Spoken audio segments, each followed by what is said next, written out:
edition of Poetry Please, which celebrates the seaside, Bath, Roman Britain and rivers, while still managing to include some comic poetry from the early 1930s and a poem about traditional knitting techniques. Poetry Please in half an hour. Now, before that on BBC Radio 4, it's our monthly date with Book Club. Here's James Naughtie. Welcome to Book Club in Oxford. And in Oxford, what better companion could we have than Chief Inspector Morse? Just Morse, that closely guarded first name, only revealed once in the 13 novels by Colin Dexter, but a detective whom we all know intimately. We're in Corpus Christi College, loosely used as a setting for some of Morse's adventures, and to talk about The Remorseful Day, which is the last book in the series, we're delighted to have with us Colin Dexter himself. This month's group of readers has been enjoying a classic Dexter plot, with everyone dazzled by red herrings except Morse himself, a great twist in the story, and this is really no secret, the melancholy moment when Morse leaves us for the last time and Sergeant Lewis is left to mourn him. Colin Dexter, welcome to Book Club. Thank you very much. Why do you think we like Morse so much? He's grumpy, he's odd, he's lonely, he's not always kind to people that he loves underneath. Why do we warm to him? Well, I think quite a lot of the ladies would like to go to bed with him. I'm not quite sure about this, but I think they would like to mother him as well, because he's, as you say, a little bit lugubrious, isn't he? But I think people enjoy Morse because he was sensitive and vulnerable to some extent, never quite happy about life, but always wonderfully happy about his love of music and poetry. But I think one of the huge things about Morse was that he came at the right time when everybody wanted to get away from the American programs, where everybody was shooting and car chasing all over the shop. And somebody said what we want is something a little bit slower and more tedious and more gentle and perhaps more cerebral. And when somebody wrote right from the very word go that Dexter's idea of any sort of thrill in a story was to get two aged classics professors arguing about Aristotle in the Sheldonian. And I know what they meant, yes.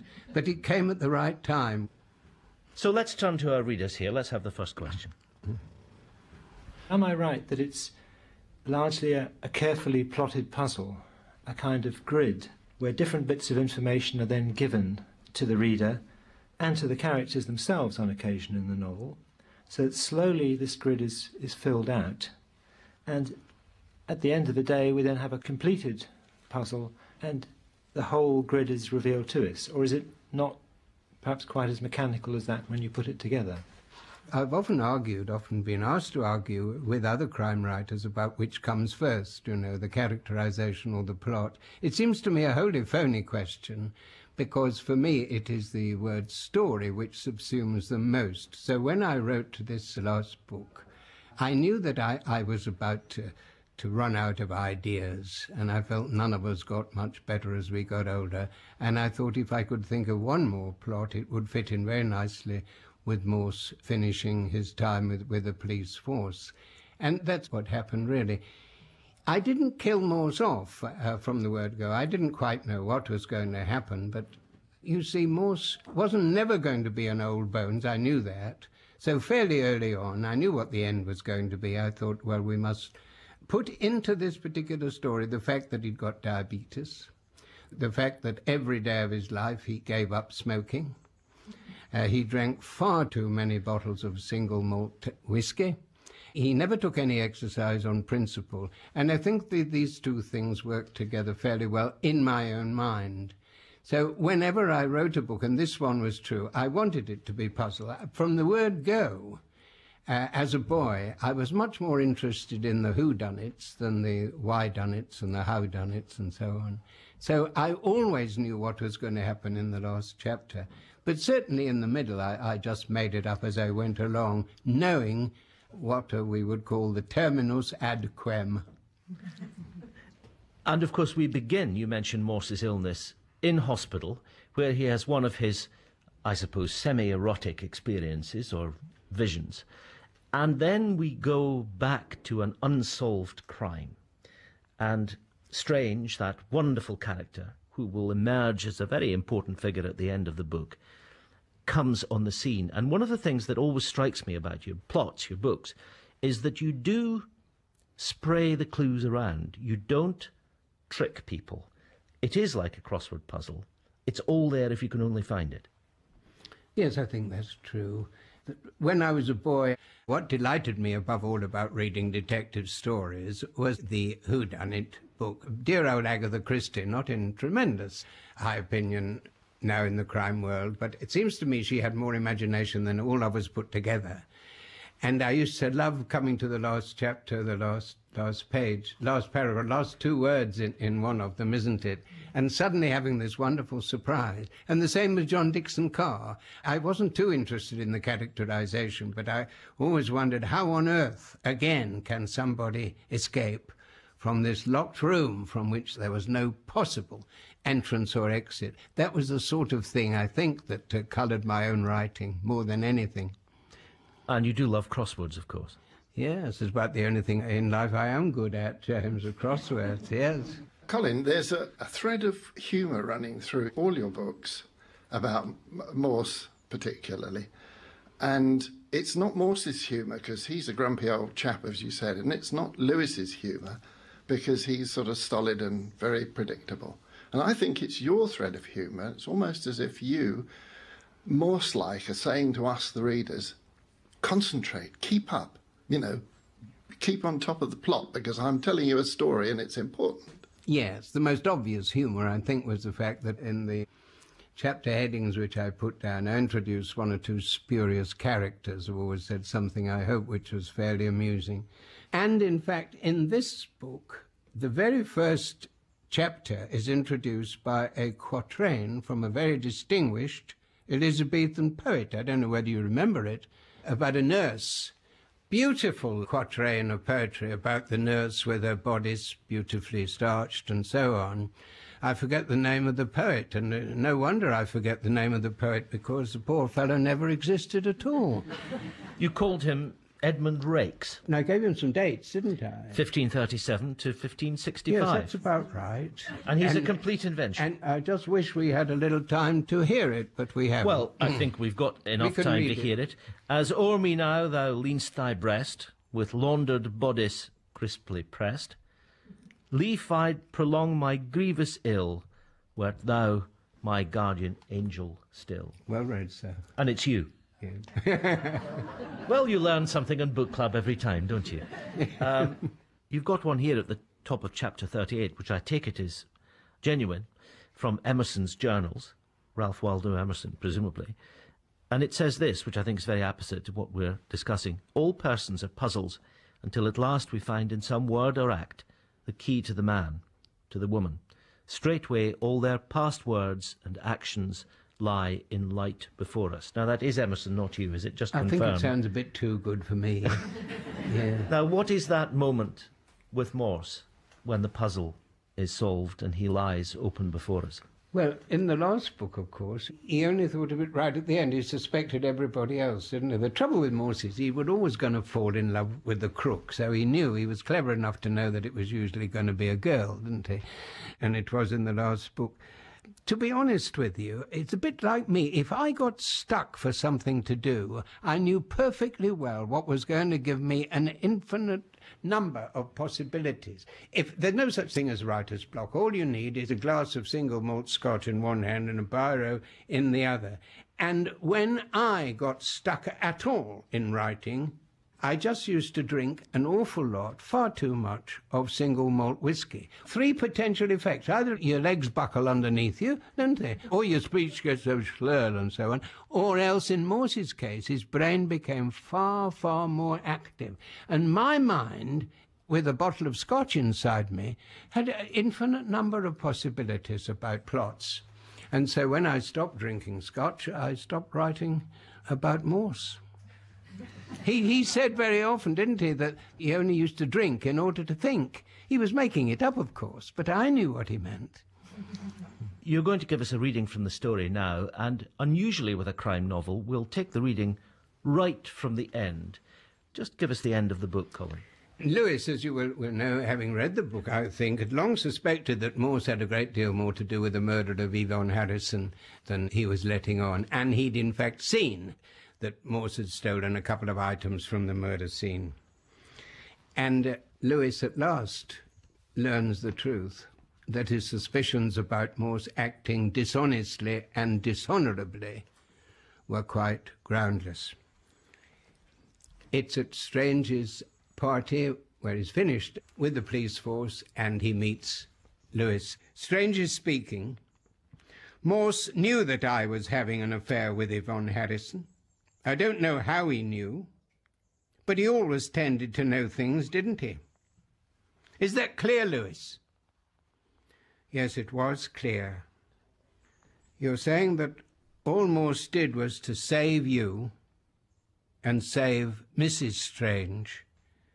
It would have broken her to pieces. I just didn't realize. Nobody did except Morse, of course. He guessed straight away. But I'd like to bet he never told you. He just didn't want to let me down, that's all. But why didn't he tell me all this? It would have made such a lot of difference at the end. I don't know. Always an independent sod, wasn't he? And always had that great big streak of loyalty and integrity somewhere deep inside him. But you don't need me to tell you that. So he was never worried much about what people thought of him. He certainly didn't give two monkeys what I thought of him, at least most of the time. In fact, the only person he did want to think well of him was you, Lewis. So let me tell you something else. It's one hell of a job, having to live with guilt as I have done. It's something I hope you'll never have to go through yourself. Not that you ever will. Nor did Morse, though. He once told me that the guiltiest he ever felt in his life was when a couple of the lads saw him flicking through a girly magazine in the Summertown newsagents. So just keep thinking well of him, Lewis. That's all I ask. The former chief superintendent lumbered across the still deserted canteen to rejoin the jollifications below. But Lewis sat where he was, and after looking around him as guiltily as Morse must have done in the Summertown newsagents, for a little while, in his desolation, he wept silently. And of course the plot of The Remorseful Day has Lewis, in a sense, discovering or wondering about aspects of Morse's character throughout. So the conclusion to the series is a kind of sorting out of the misunderstandings, the mysteries, the questions that everyone has about each other.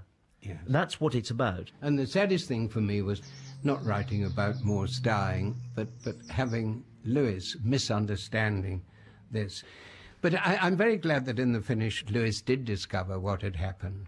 He slept a little bit more happily, as well as more sadly, in a way, that night. So they were tears of relief, in a way. Yes. There's a question here. I just wondered, when you first started writing, did you realise how powerful the relationship would be between Morse and Lewis?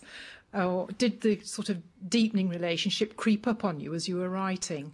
You see, I've never really been a writer. I spent all my life in education. When I had written some school textbooks when I was a schoolmaster, so I wasn't unused to it. But when I wrote the first Morse book, The Last Bus to Woodstock, I thought it would just be one book. And in that book, Morse and Lewis were the same age. And it was only when television came along, and I think, that they've treated me awfully well. They said, wouldn't it be slightly better if we got Lewis to be maybe half the age or whatever it was compared with Morse, so that you had a semi-surrogate father-son relationship. And I think that was better. If I was starting again, God forbid, but if I ever started again, I would go with the television. Well, not many writers who would say that. But I did feel as I went along that there was always a sort of love-hate love-hate relationship between some people in the police force. With Strange, for example, and Morse, they were friends, but they weren't really friendly, were they? There was always this standoff. And with Morse and Lewis, I mean, Lewis, he wasn't poor old Lewis at all. And he was a stolid, experienced police sergeant who very often got the right answer before Morse, didn't he? Well, Watson-like. Yes, indeed. He was much brighter than Watson and far, far cleverer than the biggest wimp of the lot, Captain Hastings, in the Poirot novel. Yeah, he's terrible, really. Yeah, I think that Lewis is quite a character in his own right. The trouble with Morse was he had to be a snob, didn't he? Especially about music. If poor old Lewis bought him a record, he couldn't pronounce the conductor properly and so on. You're listening to Book Club on BBC Radio 4. Colin Dexter is discussing The Remorseful Day, the last book in the Morse series, in Corpus Christi College, Oxford. Let's have another question. I would like to ask about the book's title. Did you have a particular reason for choosing the quotation from A. Houseman? Is he a favourite poet of yours? Well, yes, Houseman is not the greatest poet in the English language, but he's a person who, for me, is my favourite. And I will friend you equals befriend. I will friend you, if I may, in the dark and cloudy day. And Houseman has been that to me. You know, he writes such a load of miserable poems, doesn't he? Cheers me up enormously when I read Houseman. Yes, and one of the greatest honours in my life was to be asked to give the annual A.Y. Houseman lecture. I've been lucky enough in many respects, but I sometimes think that was the one I was proudest of. Past touch and sight and sound, not further to be found, how hopeless underground falls the remorseful day. Yeah. Hello, Colin. I recently read that you had used 11,582 words in your novels, which is more than Shakespeare, more than Austen and more than Dickens. Is this planned, or has it just come naturally? I don't honestly think it's true, you know. I mean, I don't know how this particular piece of research was carried out. Of course, I was delighted to read it, but I do use a lot. Shall I tell you about one word I use? I had somebody in one novel walking up and down the church seats with a duster. And he went right to one end, she did, and then up the next one, and then down the next one, and I put in the word boustrophiedon, a Homeric word meaning the boost, the oxen, strepho to turn, like the ox coming to the end of the ploughed field and then coming back, boustrophiedon. And I know my editor, who then was Lord Hardinge of Spencer, said to me, I don't think anybody's going to understand that. And I said, but it's such a wonderful word. Instead of going on like I've been doing for 2 minutes about what it means, they can look it up in the dictionary, boustrophiedon, and there it is. And I kept it. I'm very glad I did keep it, because I had more letters about that one word than about the whole of the plot put together. And getting them to look things up is a wonderful thing. I think so. And I bet everybody had to look up boustrophiedon, as I hope you will. Morse's Christian name is Endeavour. How did you arrive at the name Endeavour? Well, I never was much good at Christian names. I was never called a Christian name at school. I was Dexter 2, because I had a brother who was a bit older than me. He was Dexter 1. Although he was Dexter 2, if you see what I mean. And then in the army, I had just 3 numbers, 922. And when I came here to work at Oxford for the examination board, I literally employed hundreds of examiners. All of them were Dear Miss, Dear Smith, Dear Jones, Dear Bailey. And the women were Dear Miss or Mrs, whatever. And so there really was never any worry to me about Christian names.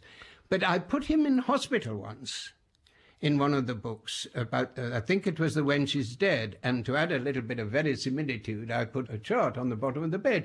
E. Morse. Well, because it seemed to me proper when they come round, even if you're going to die tomorrow of terminal cancer, they always ask you the same 2 questions, don't they, about your bowels and your bladder, and give you ticks and so on. That's the only thing that they're really worried about. And I thought this would be quite nice, but everybody, including the bookmakers, decided to guess on the E. And I wish I'd not given Morse any antecedents at all, any parentage or anything, but I had given his mother some sort of Quaker background, and his father had one great hero in life who was Captain Cook. whose ship, as you'll remember, was the Endeavour. And my good wife, Dorothy, was looking in the New England Quaker Christian name lists, and she found not only the names which we've all known of Christian virtues for the girls, like faith and charity and hope and so on, she found Determination Davis and Endeavour Jones. And that was it. And I thought, well, he's got to be Endeavour. And you'll remember what poor old Lewis said to him when he learnt, "You poor sod, sir," he said. And there it was. Oxford is supported by a tripod of students, townspeople and tourists, and it needs all three to function. And yet the Town Gown Division's been active for 800 years. Which side does Morse align with, Town or Gown? Well, I think I base Morse on A.E. Houseman, largely.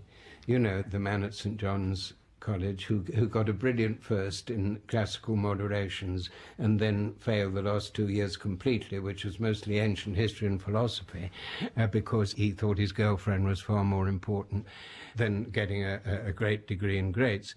But I think that he always felt himself not quite in or of, in some sense, the university. He was there. He could get on with academics, but he wasn't really there. And, of course, this is true of so many people, isn't it? I mean, we kicked out all the great people in life from the university, haven't we? I mean, Dr. Johnson, Edward Gibbon, I mean, Shelley, so many people we've kicked out. And Houseman never got a degree from Oxford, and nor did Morse. And so he always felt betwixt and between.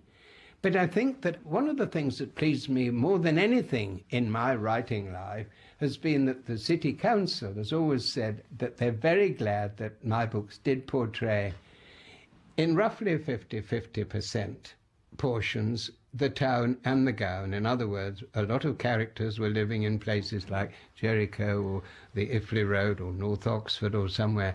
And, you know, I'm as proud of that as most of the things that Oxford has given to me, that you do feel that the town is just as important in terms of the humans it's got as the gown, yes. We've got a couple of last questions, I think. You wrote a lovely epitaph for Morse, which Lewis thought when he went to see him in the mortuary. I just wondered whether this is how you would like Morse to be remembered, or was it you being sentimental over the loss of the character for good? I know what some people would have said would be an appropriate epitaph for Morse, especially those to whom he never, as James is right, he never said thank you to anybody. I think the most appropriate one would have been, "Under this sod lies another." When Lewis sees him on the slab, you describe it like this: like so many others contemplating a dead person, Lewis found himself pondering so many things as he thought of Morse's mind within the skull, thought of that wonderful memory, of that sensitivity to music and literature, above all that capacity for thinking laterally, vertically, diagonally, whatever which way that extraordinary brain should decide to go, but all gone now, for death had scattered that union of component atoms into the air, and Morse would never move or think or speak again. And then, almost as if you've gone too far, you say, feeling slightly guilty, Lewis looked around him. So it is an epitaph. Yes. But it's one that's put in the context of Lewis feeling, well, I shouldn't think like this. Yes. And I think this whole business of saying what was important in life for Morse would have been, above all, I think, his love of poetry, his love of opera, especially Wagner, of course. Many people I've spoken to have mentioned that bit that you have and said, yeah, I just felt the same when my husband died or whatever it was. You know, all that this brain encompassed during life, and it's now dead and gone. And we none of us know what's happened to it, of course, and wondered, you know, about what happened to all these facts. I was wondering, what was it that made Morse become a policeman? You've suggested that maybe he had a brilliant scholarly career that then didn't happen. Yes. What was it that turned him to police work? Well, if only he'd worked a bit harder, you know, at classical greats here, I'm sure he would have been a fine classical scholar like Houseman, who, apart from being a wonderful poet, was the greatest Latinist the whole of the latter part of the 18th and the early part of the 19th century. And he had a wonderful brain for the language of it. I think that he also always in his life clearly had an enormous interest in puzzles and putting things together. Like most of us, if he knew a question, he knew that there was almost always going to be an answer to it. And I think that idea of being able, because he had such a fine brain, the Almighty, if there is an Almighty, gave him a very clear and clean brain. And he felt that he could bring this onto some puzzle. And it is the puzzle element, I think, which is somebody says, what sort of books does Dexter write? They would say, whodunit puzzles, wouldn't they, really? And I think that is certainly, all of us, unless we're geniuses, which I am not, tend to be semi-autobiographical. And the puzzle element is a big one for me, and was for Morse. And the interesting thing, going back to reread the book, is the extent to which you see him beginning to unravel the puzzle from the very moment it's set, very early on. He cracks it quite early, doesn't he? Yes. Subconsciously. Yeah. I mean, very often, as I say, he's 12 furlongs ahead of the field on the wrong race course, poor old Morse is, but he certainly can crack an awful lot of things very, very early. You're quite right, sir. Why, in the end, did you kill him off? Well, as I say, I didn't kill him off. He died of natural causes. I think by you and your usual fashion. He was going to die, but also, I think, because I felt, and I think many crime writers have felt, that they've almost said enough. And I felt I had almost said enough about the relationship between Morse and Lewis in terms of the way they approached each other, in terms of dialogue, conversation and the rest, attitudes towards this, that and the other. I felt I was coming to the point, for example, in Being Mean, where I was getting a bit cliché-ridden about their attitude. And you see this in lots of writers. I'm not comparing myself in any way with Conan Doyle, but Conan Doyle got a bit fed up, didn't he, with Sherlock Holmes? And the same with Chesterton and Father Brown, the second series, not really so good as the first, that sort of thing. And even Agatha Christie got fed up, didn't she, and said so with Poirot, that she's written enough about Poirot. And I felt that I'd said enough about the two of them. And finally, I just felt that I'd written an awful lot, not just crime stories, and I felt that very few of us get better as we get older. You miss him? I miss dear old John Thaw more than I miss Inspector Morse. If one was interested, as I bless you, you all have been, there was an almost personal sense of loss, yes. Colin Dexter, thank you very much for being our guest on Book Club this month in Oxford at Corpus Christi College, discussing The Remorseful Day with the ghost of Morse among us. Next month, it's quite a change of scene. Gay San Francisco. We'll be talking to Armistead Maupin about his novel Tales of the City.